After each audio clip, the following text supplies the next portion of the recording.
Welcome, podcast listeners and viewers, and thank you for joining us on the LightWave Digest podcast, episode 8.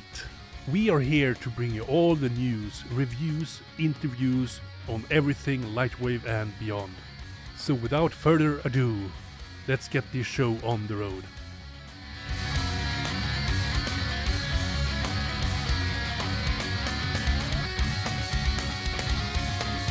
Hello, Andrew.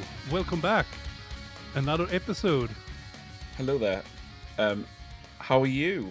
Are you doing well? Yeah, I would say it's been busy, or not just busy, very busy with the game that I'm working on. Yes. But I know that you have been on an adventure this weekend. Yes, I have. with 4 hobbits.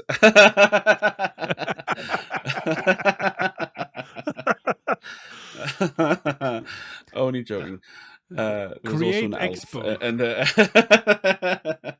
yeah, I've been to the Create Expo, which has been an absolutely mad weekend away.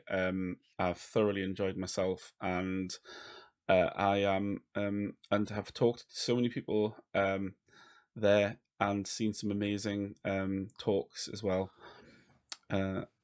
Fantastic. A lot, but never mind. Great. It was fantastic. So, can you tell us anything about what you saw or So the main Create Expo itself is a talk from a number of highly amazing, actually creative people from various industries. You can go on the website and see what was actually on this year. I don't want to bore you to death with all of the little details and bits and pieces. And then afterwards, which is the best part, actually it's the semi-best part, but the best part for me was because I get to see a lot of fellow Lightwavers, and this year, the half the team from Lightwave itself was there, who I get to have a little bit of a chat with wow. during the day and in the evening as well. They had to go a little bit earlier than I did because I had to stay overnight. Basically, it was a bit too far, whereas it wasn't as bad for them, and that was really, really cool. Can you actually tell us who came there? Was it Joe? Yes, there was Joe was there, Giles, Johnny, and Andrew as well. Obviously, the big show for me. But to be honest, I absolutely loved meeting them all. Joe was a big surprise for me. She was really switched on. She knew an awful lot about Lightwave. For someone who isn't a Lightwaver, she'd really sort of knew the research, knew all about the market. It was quite exciting, actually. Just the little bits and pieces. I'm thinking, wow. It made me think. It made me feel really positive about the whole thing, the whole way, the direction of the company. Oh wow! In a way, which is really hard to explain because I don't want to say certain stuff because it would be spoilers. But it was really cool. Johnny was not who I thought he was, and that's not in any way negative. He is an amazing fashion designer, which is it's like why is he involved? And then because I watched a talk by him, and some of the the designs and products and companies that he's been involved with over the years is really impressive, and he's a huge asset to the company. Actually, I'm like, it's a bit crazy that we've got him. It must just you think, how did he get here? It's strange. And I wish I'd talked to Giles more. And obviously, it was wonderful seeing Andrew because I've only ever met him once, and he gave me a big hug. Oh, nice. Because we've been through a lot together. We've chatted over the years since I first met him, and it's it was amazing to catch up with him, as well as loads of other Lightwavers. Who I shouldn't know how to name them all. Might not want to be on public. I don't know, but it's so cool. It's probably the most Lightwavers I've ever had in one room.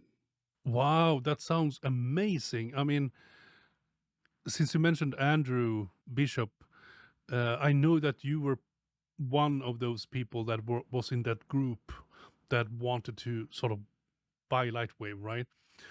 Yeah, not I didn't buy it, but I I mean, I don't want to blow my own trumpet or anything like that. I did like 0.1%, but I was doing my absolute hardest to try and get people in contact with other people, to try and get momentum on getting it all going. And so it was very difficult over it was like several years. It was crazy. Yeah, yeah, yeah, yeah. Trying to get this momentum, and so much work. And I got to hear a little bit, from the team themselves directly, especially, at the expo, about just how hard it was. What an absolute slog they went through, and I'm so glad they did. And I think what excites me more than anything is that they went into this with a clear head. It's not just um, pie in the sky. It's not just, well, it would be really nice. It's like, no, they're assembling a really fantastic team. They are getting a lot of talent lined up. I mean, we already know they've bought a lot of the really cool product, but they're not just buying stuff to forget about it like it's happened in the past. They are slowly integrating it directly into Lightwave, so it Oh becomes yeah. part of the native tool set. I mean, as you've seen, some of the amazing work that they've done on integrating Oliver's tools, for example. They're slowly being integrated, and hopefully they'll just disappear, which is kind of the point, actually, with the original design of his tools. Just disappear into the background, just become part of how awesome Lightwave is. Yeah, that's true. The news. Do the news. So Lightwave has now released on the native Mac M1s, M2s, native silicon or metal or something like that, which has been absolutely fantastic to see. With that said, what I do understand is that when you run Lightwave on metal, you don't have all the scripts because it requires Python 3, but you can actually render stuff on metal, and it's super much faster. Yes. Oh, yes. I've heard it's quite significantly faster than using it under emulation, which of course it would be. I mean, it's such a heavy. I mean, I think what Apple does with the emulation modes is quite impressive. Yes, But it is. obviously, for something like Lightwave, where it's just pure giant pig of just CPU, it's fully saturating the CPU. Emulation's only ever going to work so well. It's going to be much better to be native.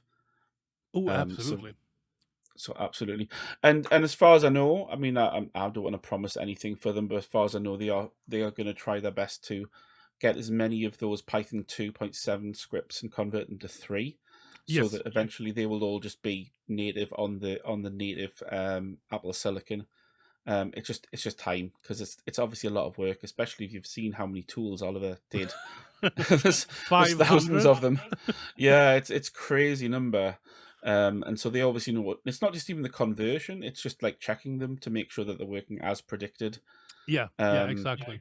And they do also need a little bit of updating, because they were originally released under 2019. Yeah, And that's so true. Yeah. they aren't. Not all of them are fully compatible with 2020, let alone 2023, which does have a few bits here and there where it might cause breakages. So it's just a lot of work for the team. But I mean, the whole idea with Oliver's scripts when he originally conceived them was just to show how to do it natively, and the ideal will be for them to just disappear and just be native tools. Yeah, exactly. And maybe even convert it into C. Yes, well, it'll run much faster, but also just sort of like so that you don't have to have a special branch menu, and just be like internal tools that just run where you would want them to on a menu. So Yeah, putting true. node stuff inside the node menu, putting render stuff inside the renderer, and etc. etc. Rather than like a special branch, just integrate it all directly into Lightwave. That was a pretty big release, obviously, for them. They've been gearing up for that for a while, getting all the working all the kinks out, getting all the bugs out, getting it all up and running, and see what was broken. Because obviously they had to double check that everything was working perfectly. Yeah. It seems to be you know, I mean, haven't heard a huge amount of negative feedback of people going, "Oh, it crashes all the time," or so. Hopefully, fingers crossed. With a little bit more feedback, it's going to be working seamlessly, and they can work on the next build, whatever that's going to be. Yeah, and I think the biggest feedback is that we understand that you had to release the metal version and the Intel version for Mac separately because of Python 3. But once they sort that out, it's going to be smooth from then. Yeah, And I think, well, now that they've released that, it'll just going forward, they'll just get more parity between them, where you'll just be able to have all the native, you know, as many of the tools coming over, because obviously updating Lightwave on the PC to Python 3 is going to be great, because it, you know, it brings it up to well, you know, minimum standard. I think Python 2.7 is completely deprecated now, isn't it? It's old. yeah, it's very old. It's very old, and so all the new tools, all the current generation of people, anybody that's working on Python is going to be not going to be working on an ancient version of Python. Yeah, So exactly. it Yeah, means that, you know, they can keep on going. All the new features, all the new stuff should be coming up with Python 3, and you know, and hopefully they can get all the Pro Tools and slowly integrate them. And as you say, some of them will just want completely rewritten as C. yeah. And with that said, I just want to mention that tonight's guest is erikals, and it's actually going to be Shabazzy, who returned back as a guest host for that interview. I'm looking forward to seeing it. Hello, everyone, and welcome to tonight's guest. He is a keeper of secrets, keeper of information. He even restored some of my missing files that I had on my own FTP that I thought were backed up when they were not. A big welcome to erikals. Thank you very, very much. It's very nice to be on. Hi, erikals. It's good to meet you for the first time. Been a long time admirer of your work. Thank you for appearing on the podcast. It's going to be very interesting to find out a bit more about you. For those people who do not know who erikals is, I'm going to give a little bit. I'm going to do a little bit of a probe on the man himself to give you a bit of background and maybe educate myself as well to the who this person is, the mysterious erikals. So, first off, I'd like to find out from you, Eric. Yeah. What is it that you do for a living? Right now, I work at school. I think it's called Activity School in the US and other places. So it's after school when kids finish. They're actually learning. So, and I chose to do that because it's so extremely different from what I've been doing previously with deadlines and stuff like that. I see. So, have you ever used Lightwave professionally at all in your past? Yeah, I've used it a little bit. I used it for example, there's a Holland America line, and it's a cruise ship company. It's huge. It's really, I mean, it's big, and we made some LCD presentations for them, kind of like a slideshow. So, and I would create 3D models in the background, and yeah, it was very unique. We were the only ones that did it at the time. I think maybe that company still is the only ones doing it. Where else have I been using it? Not that much in other companies, but I've been doing it on my spare time. I see. So, currently, how do you use Lightwave? Do you use it professionally or as a hobby or? when you use it now? Is it just in the scope of a hobby? I think like many, I wanted to create a short film or small projects, and And I found this that is for personal usage. yes, It's for Okay. and I was thinking maybe I could start a company later on, but time goes by and it doesn't happen. But that was kind of like one side goal, Right. and also to learn about the things just for fun.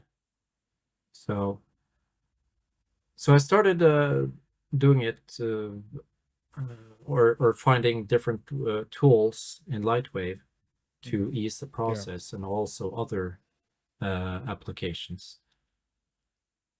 And YouTube, and I started doing YouTube videos to both remember it myself, what these tools were doing, but also to help others so that they could catch up and work faster.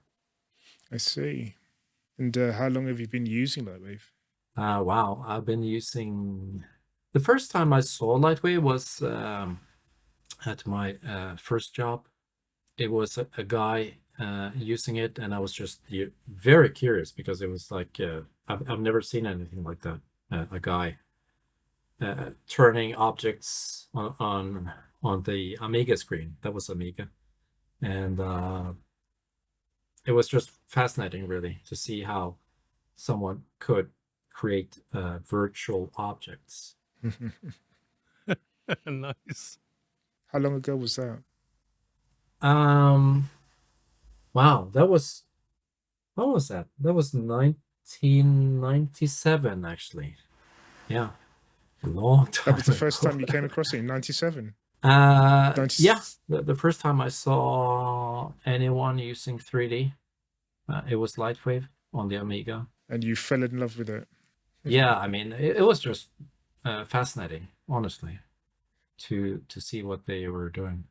So just like myself, you have a new tech to thank for your passion for 3D. Absolutely, yeah. Why do you currently still use LightWave? Why would you not use LightWave? I mean, you can create so many things. I mean, my mother wanted or what's it called? Not a veranda, but it kind of like looks like a veranda at the cottage.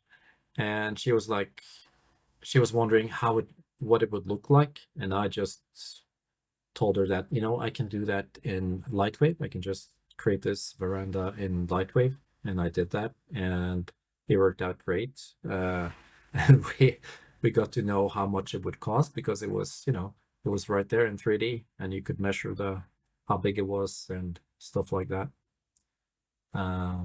So, and also you got to see what it looked like. So, I mean, and you can use LightWave for so many things in life. I mean, I think that, honestly, I think that everyone should learn 3D. Everyone. Kids should learn it at school. Mm. And if they were to learn it, you'd recommend LightWave, I take it? Yes. The thing is, even though LightWave Modeler is aged, it does not have these special features that other applications do have. What's nice about LightWave Modeler is that it's straightforward. It is very easy to create simple things, and it looks great when you're finished. So you can also use it professionally, of course. Like I said earlier on, outside this interview, was that I think that LightWave Modeler still has one of the organic, or one of the best sub-D modelers for organic sub-D. Yeah.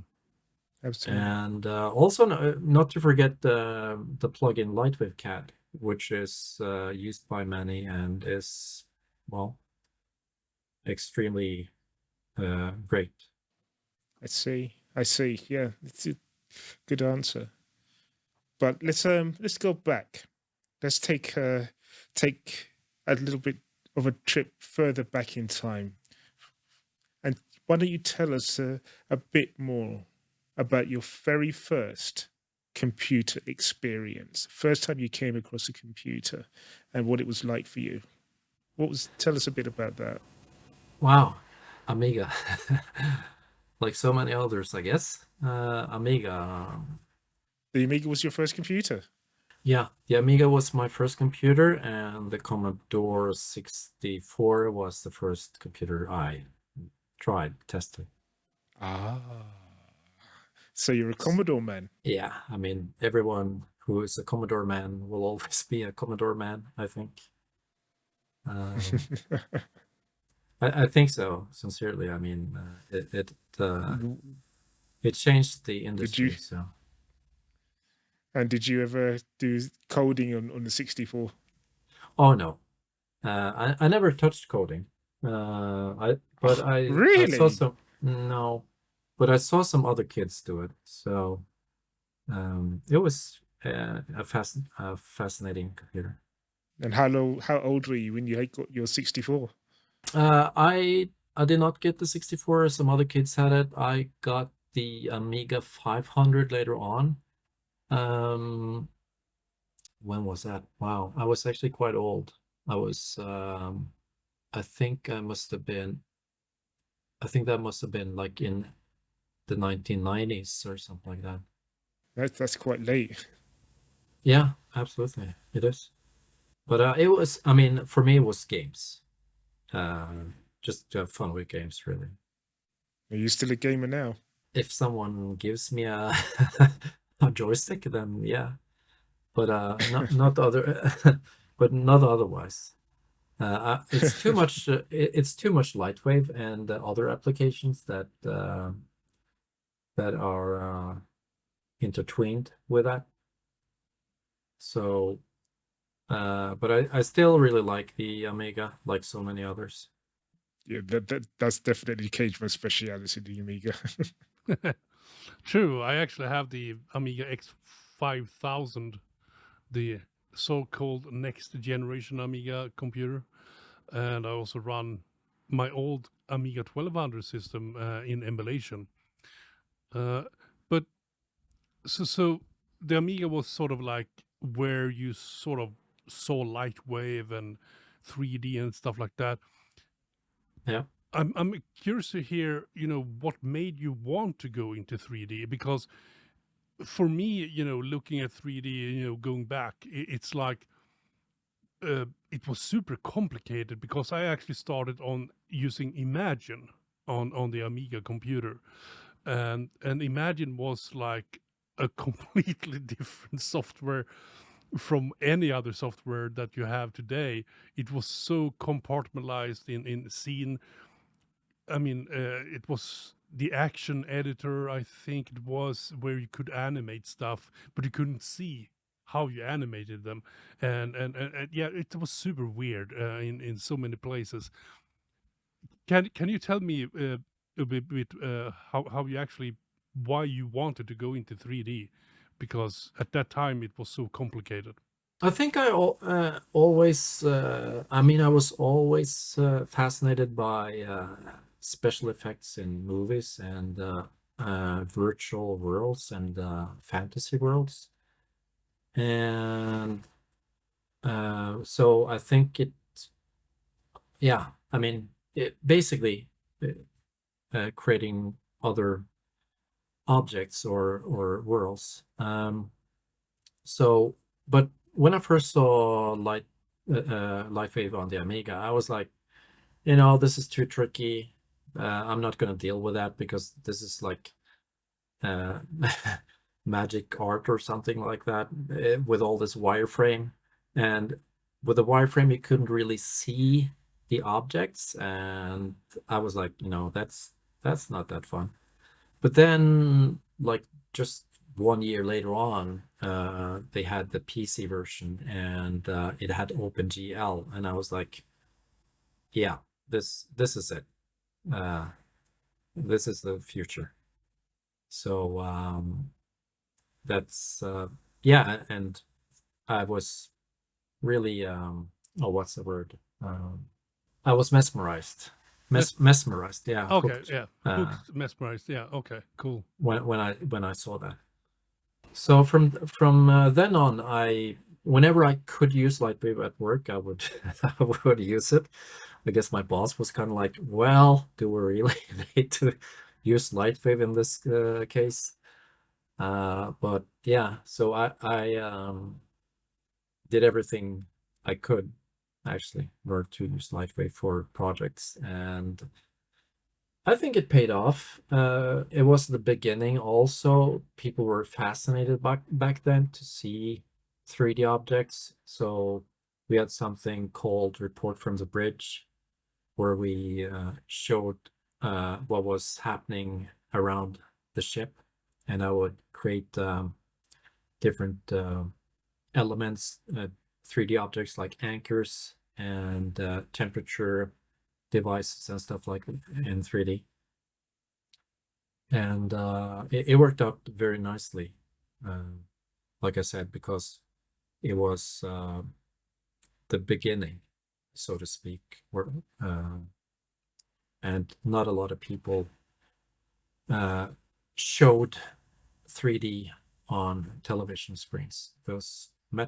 Not many people knew how to do it. And Yeah.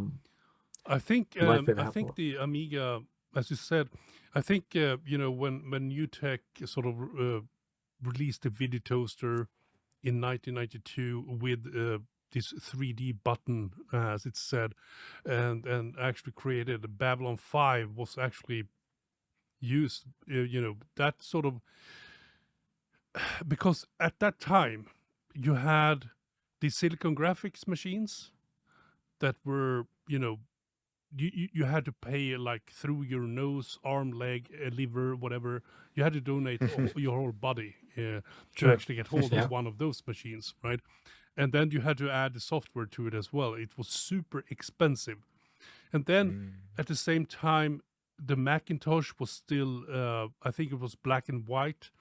And then you had the PC, what we now call the PC, was essentially a screen that had green text or something like that. It was when the Amiga came out and had with the video toaster, you essentially only had two options if you wanted to do 3D professionally, and that was either to go Silicon Graphics and pay through your nose, or you had LightWave with the video toaster and other programs as well, like Image and I don't know, Real 3D is also one of those applications that was on the Yeah, Amiga at that time. Blender as well was on the Amiga, as well as Cinema 4D was another Yeah, one. yeah. Cinema. Oh, I forget. Cinema 4D is one of the big things right now with motion graphics. It's there's so many good things that started on the Amiga. Yeah. Yes. It was a Absolutely. revolution at the time. So Yeah, I it mean, was. yeah. So that's rare. I mean, I didn't use it, but I just heard it from others how fantastic the video toaster was together with LightWave 3D. What makes you come back to LightWave as a solution to the problems you face in the production industry? Now, that is sort of a weird question. You are not working in production now, so I think I think it's two reasons. I think it's because the ease, it's straightforward. You don't have to take any strange side turns in order to get things to work. And it's not difficult to understand how modeler or layout works. But I also think that it's muscle memory, that they already knew how to do it in LightWave, and instead of learning it in whatever new application, they just go back to LightWave and do it. But it kind of like goes back to what I said initially, that LightWave is very fast when it comes to just smacking things up and getting it done, really. And also, I mean, it's very easy to be a generalist, I think, using LightWave. True. Oh yeah, that's actually true. LightWave is a good place to learn everything about 3D production, all aspects. That is actually a very good point. That was the philosophy from the very beginning when NewTek took it over from the creators of LightWave, before it was called LightWave, and it was owned by Aegis. NewTek, when they incorporated it into the video toaster, the toaster itself was geared towards production, video production. So the thinking behind the way you produce video is very different to the academics for 3D science. 3D science in universities have no real relationship to the film world or the video world in that respect.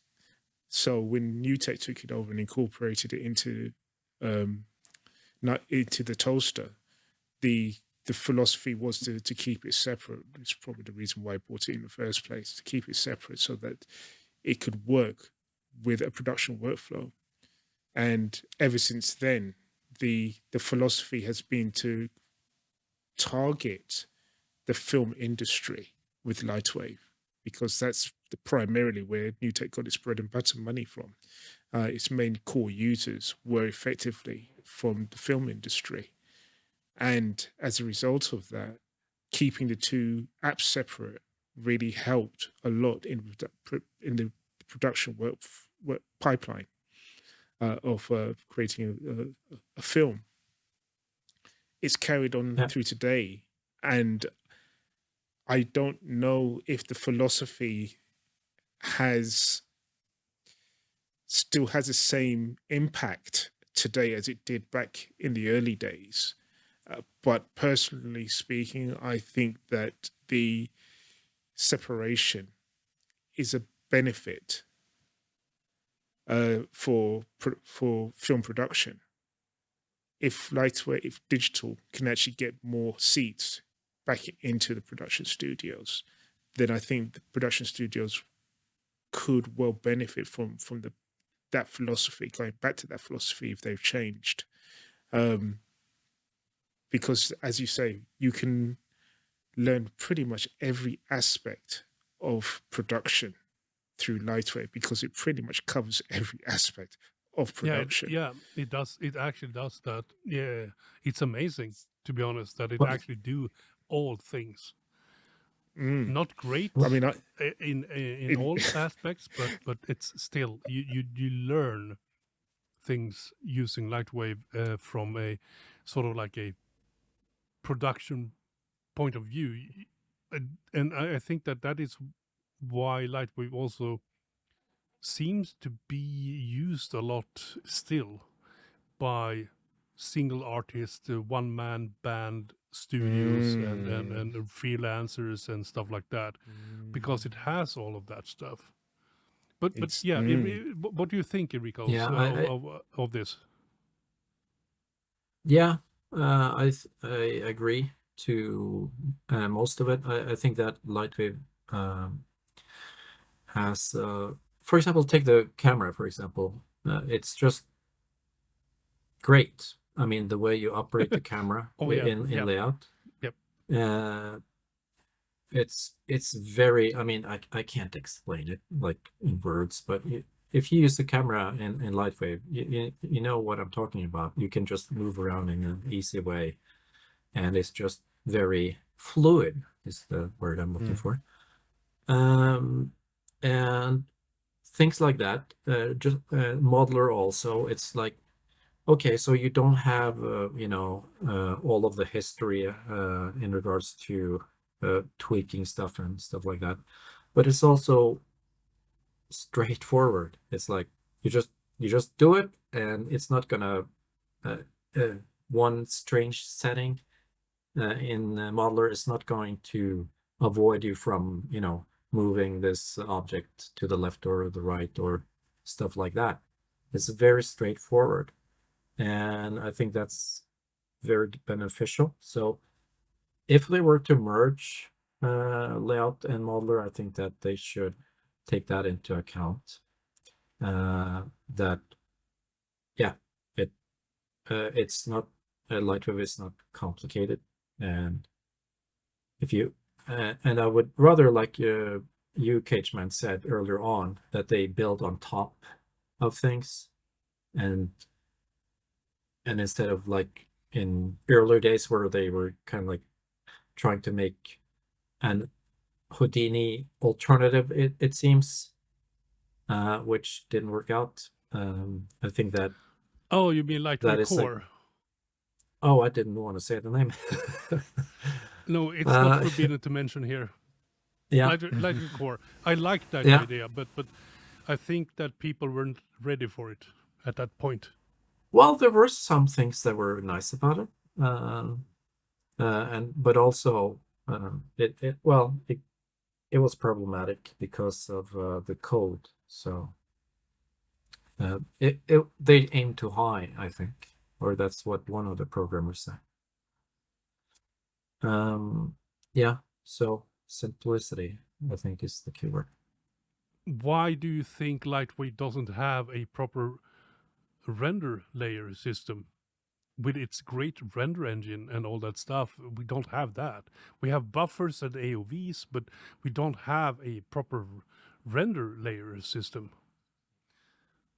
And any thoughts on that? I haven't used that much of render layers. I've used it a bit. Why? I think maybe it has to do with the dark age, if I can call it that, where LightWave kind of like didn't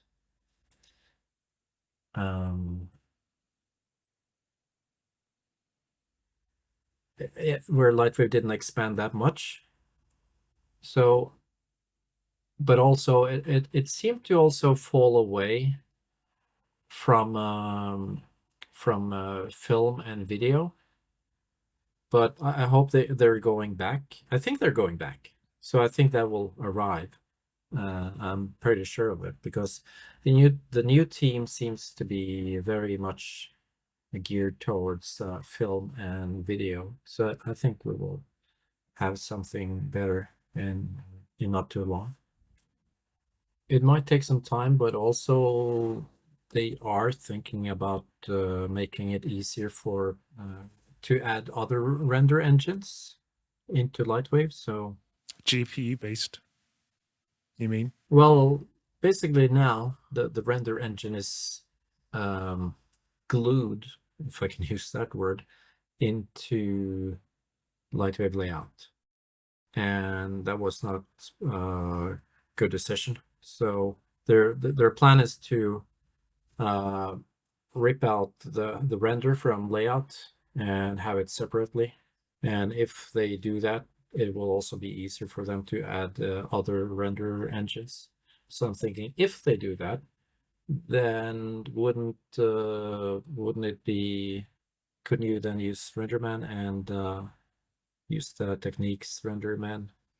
Yeah, I know what you mean. Because I think that Lewis, the modeler guy, not Louis Lupus from Nimus 3D, just Lewis or Elvis. I should say Elvis. Okay. That is his real name, right? Elvis is a big user of Octane, and I know that Octane actually have their own layer rendering system that you can actually use within LightWave. So you have that. So absolutely. What is the number one feature that you would want to see in LightWave? Wow. I'm not prepared. Come on. Wow. Take your Wow. time. Take your Dude, time. Oi. Take your time. Oi, you've oi, had oi. you, Oi, oi, oi, as we've we say given in Norway. we've given you a good 10 Uh, minutes to get prepared, okay? So yeah. you've had time. Wow. On The the spot. number one. Yeah. The number one feature. Oh my God. You know what? I'm going to drag up one of my um, images here that I have locally on my computer. I sent you this earlier on, by the way. Maybe we could just Yep. glue this into the video. But anyway, dynamics. I mean, we do have turbulence now, so that I think that's great. Yep. And LightWave CAD stuff. I mean, the modeler could have a lot of improvements as well.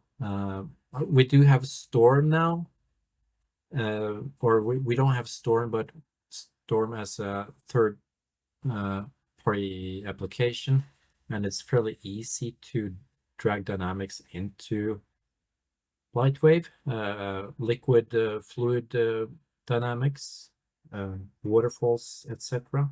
using Storm, which is and Storm only costs like, I don't know, like $150 or something like that. Oh yeah, So I actually, remember Storm. That was, I think it was Calm Calm 3D 3Ds too. that talked about Storm, and it's a particle. It's a particle thing. It's not dynamics in that sense. It's a particle system, right? Yeah. Yeah. So the reason why I bought Storm is because it was actually used in Game of Thrones in one of the later scenes where the dragon rises up from the snow and the snow falls off the dragon, and it's $150. I mean, how can you go wrong? So, but I have some videos on that, on how to use it. So the number one feature, I don't know. I have the answer. I have the answer. Render layers. For me. No. Modeler tools. More work on modeler. I think we got some way. Still got a way to go when it comes to modeler. Modeler hasn't been updated in like forever. So I think more stuff is needed there in general. Interactive tools, and also what's it called? What LightWave CAD has? It means you can have a local workspace in Modeler, so that you can or LightWave CAD has that. You can have a local workspace, so you can say that you want to model on top of a roof, and then you can use that as your local workspace. I don't know if it's called workspace. Stuff like that. And also absolutely a better rounder plugin. That must be number one, actually. A better rounder plugin or function. Yeah, when it comes to modeler, one of the biggest things I've heard is the UVs. Now we have PLG plugins that actually can do a decent, very not just decent, a very good job even today. Yeah, with modeler. I've used it a lot. Yeah. Yeah, but yeah, a decent UV plugin, or not a plugin, but a UV tool that actually makes sense, and yeah, copy paste PLG, I would say, so we don't have to rely on third party. Yeah, that's also important for the Mac people because they cannot use PLG. So. Oh yeah, that's true. Yeah, unless you are running an emulation or something like that. Mm-hmm. So I always feel a bit sorry for the Mac people. They did try to buy PLG, but it didn't work out. I think maybe they had too many developers creating PLG or something. what do you think will help the community to be and stay positive, constructive, engaging, and energetic? I think sharing ideas. We kind of need to get back to where LightWave or we were at. Yeah, like that's true. Yeah. 10 years ago. You know, we could complain about certain people at New Tech, but for example, Rob Powers did a very good job the 3 first years, I think, with SIGGRAPH and also interviewing famous people in the industry. I think in the very beginning, I think he did a very good job. So more stuff like that. But also more people, you know, working with LightWave and sharing their stuff. Your presence in the community has been very much focused on the aggregation and archiving of LightWave-based information over the years, over the decades. Can you tell the reason behind this, how this all started, why you decided to take it on yourself to undertake such a noble task?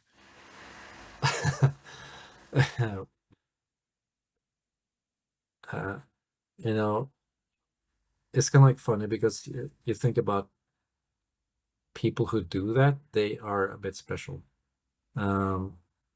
It's like I kind of like what Elon Musk said is like, why do we even do it?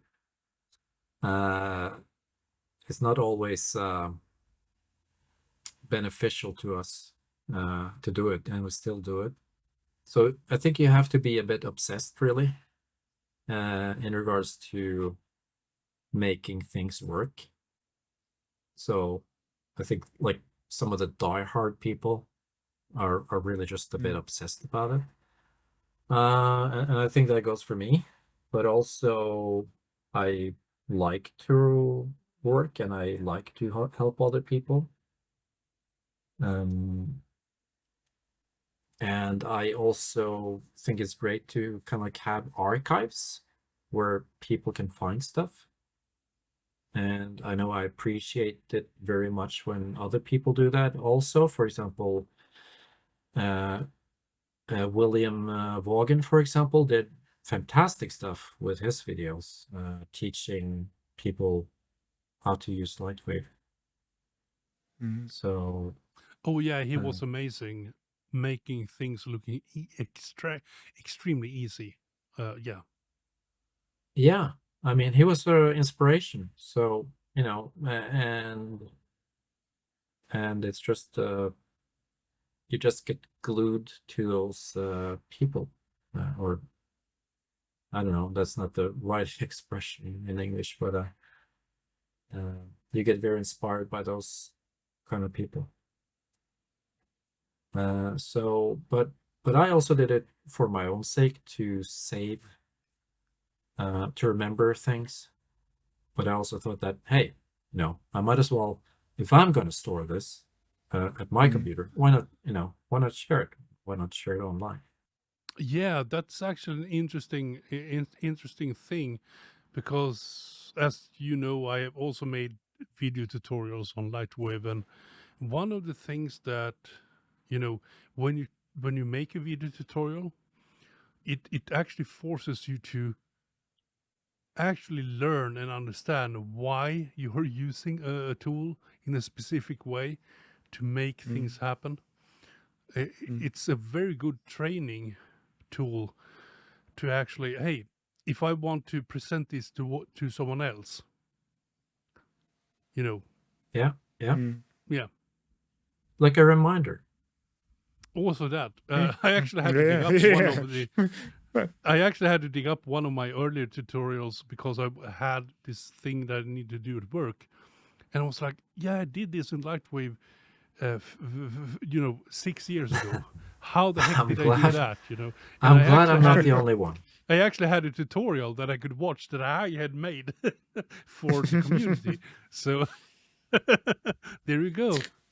Yeah, I mean, there you have no idea. I mean, I've made so many videos, it's crazy. But I made, and I can't remember all of that, you know. I can't Yeah. remember all of those things. That would be just too much.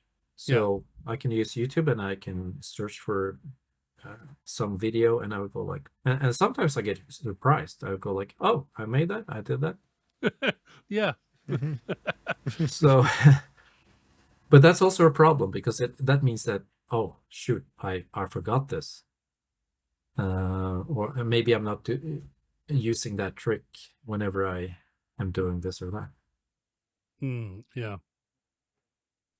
So is it fair to say that primarily right now, your involvement with LightWave is mostly experimentation and discovery of what it can do, as opposed to actually putting it into a project that you're going to be delivering at the end of it, a short film or whatever you may have. You could say that. It's more to do with just discovery.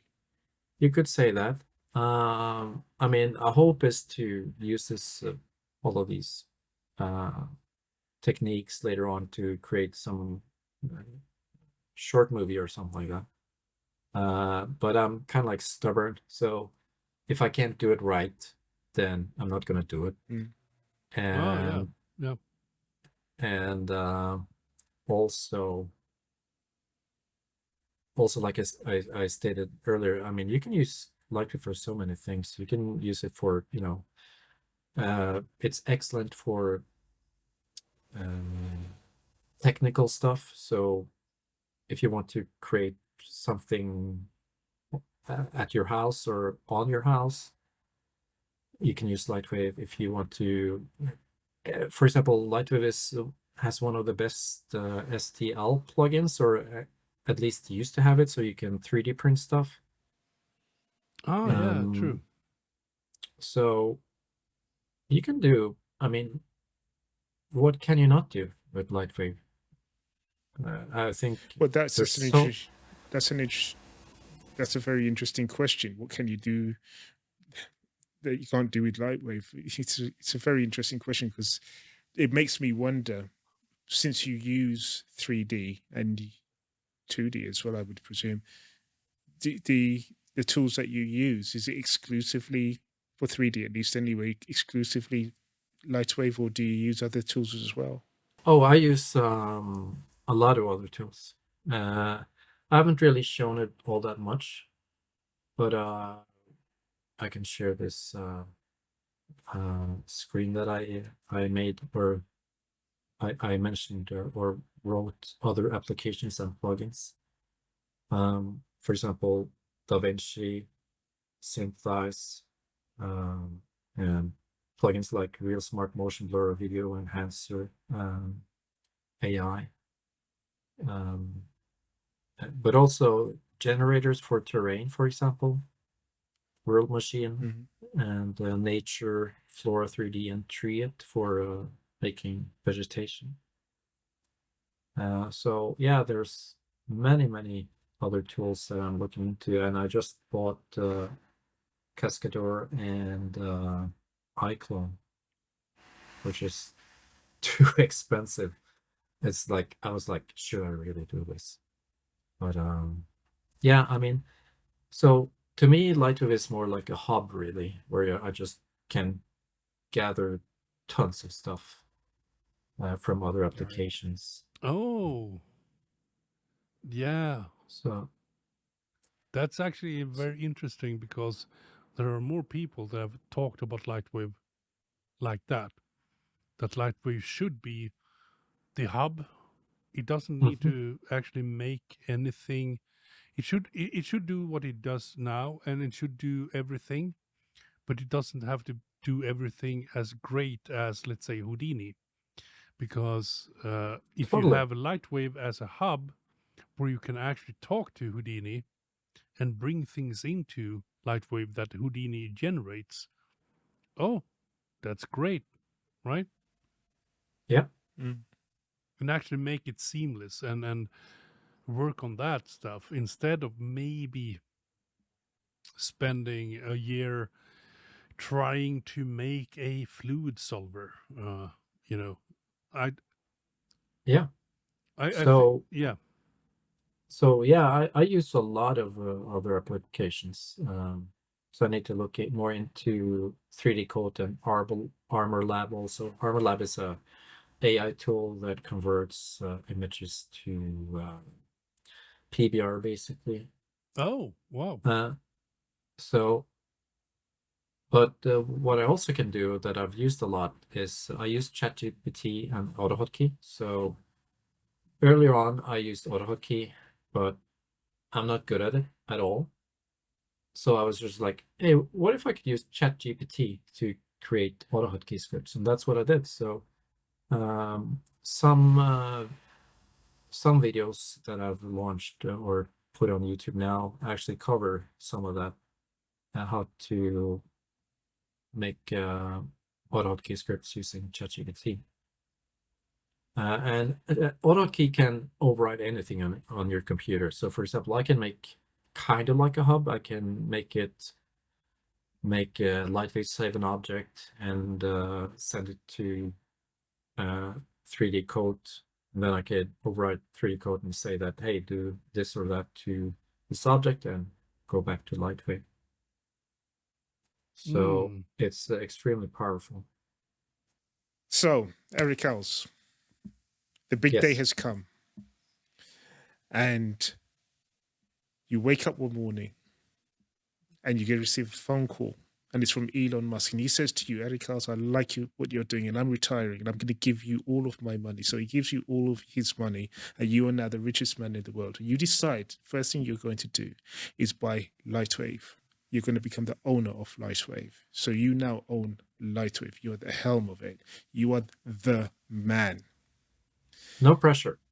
The question is, the question is, under erikals' stewardship, what changes would erikals put into LightWave to make it compete and become a leader in the field, in the industry of 3D industry, and make it survive for the next 10 years? What would you do to LightWave to make it the #1 platform? What changes would you make? Good question. How does LightWave look under your stewardship?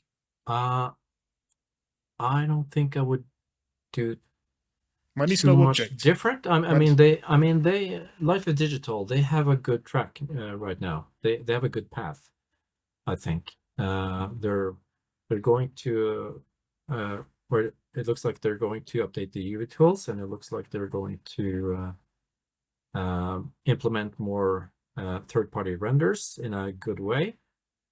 And finally, they're going to fix a lot of modeler stuff. But yeah, so I think they're on a good path, and I think I would just give them more money to do it faster. And I would buy LightWave CAD and implement that into LightWave. Yeah, that I would do. Oh, wow. Yeah. That was fast. Yeah.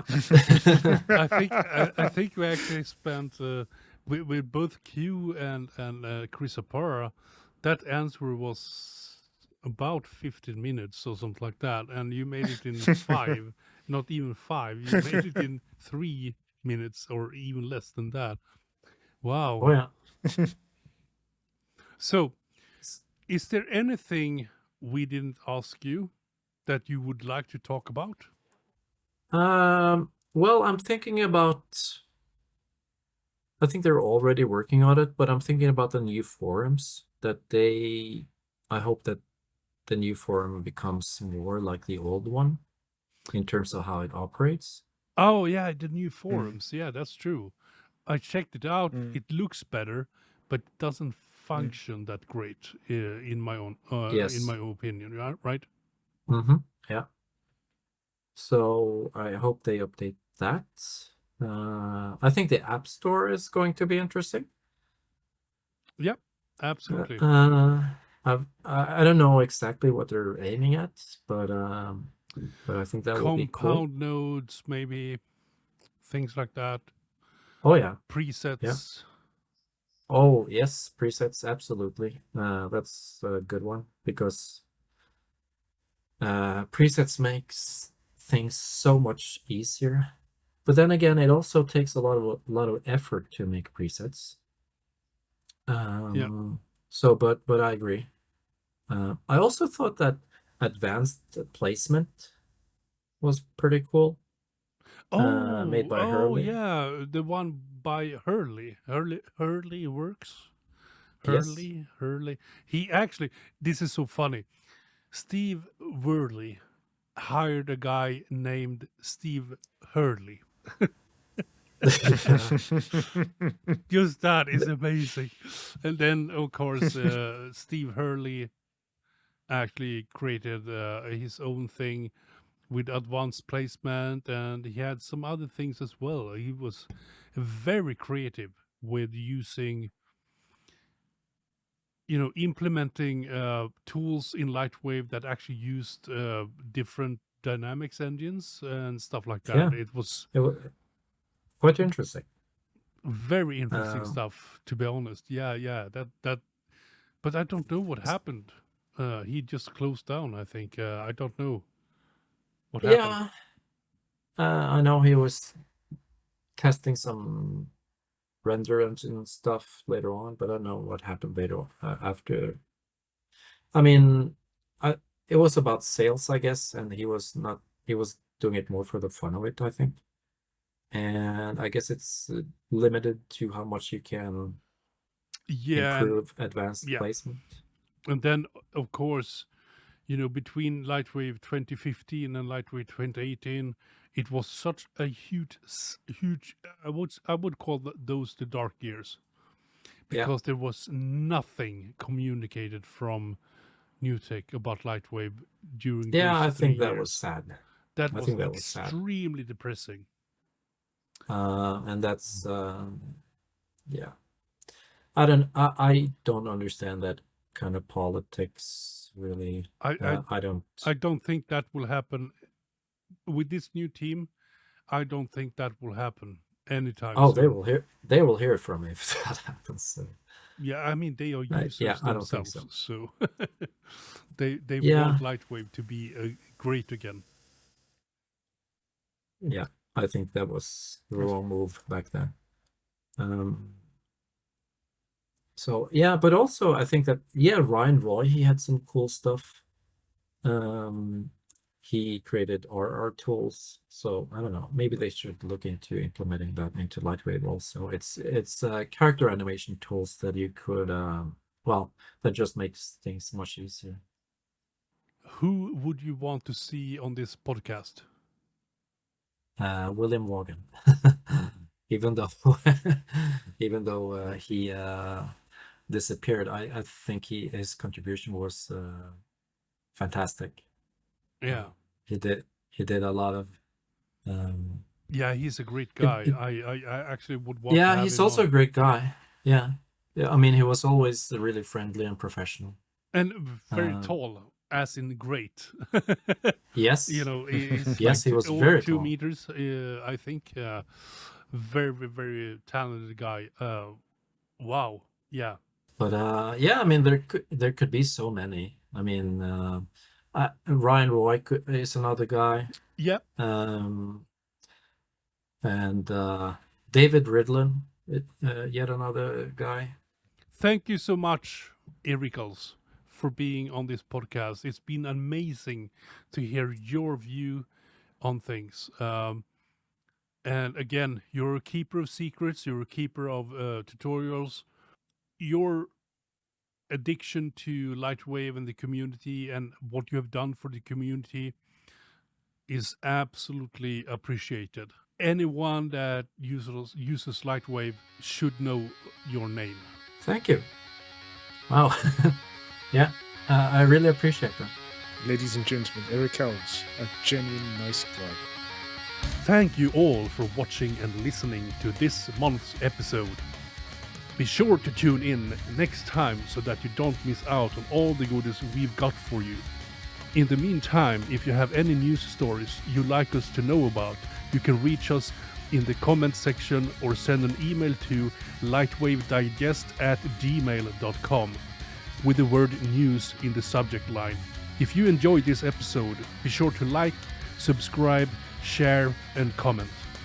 Your engagement is really important to us, so thanks in advance for your support. So until next month, always light the wave.